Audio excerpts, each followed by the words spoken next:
Stéphane, ça n'a pas été un fait marquant au niveau des services.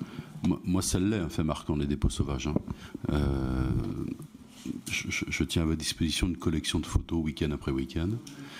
Il y a objectivement une augmentation des dépôts sauvages, singulièrement au pied des colonnes d'apport volontaire, pas des colonnes, mais des lieux d'apport volontaire en ville, mais pas que. Et moi, je me demande dans quelle mesure la baisse de la collecte de déchets et de l'apport en déchetterie n'a pas un lien direct avec ce que je dois constater, qui est l'augmentation des dépôts sauvages. On a un vrai sujet avec ces dépôts sauvages, mais pas que, de propreté des lieux d'apport volontaire, que ce soit en verre ou autre. C'est très marquant, je ne suis pas le seul à le constater.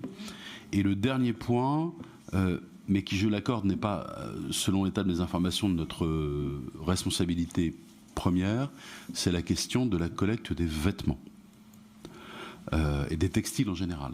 Sachant que je prétends pas tout connaître dans ce domaine-là, mais je connais quelques personnes qui en font quand même de la collecte de textiles et qui nous disent, c'est en général pour des associations à caractère caritatif, et qui nous disent combien ils n'arrivent plus à gérer les volumes.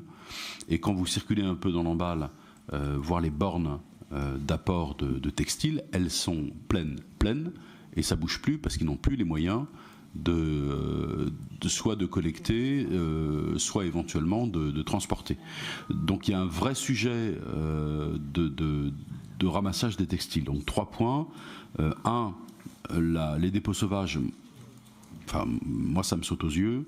2, la propreté des sites d'apport volontaire. Et 3, la question de la collecte des textiles.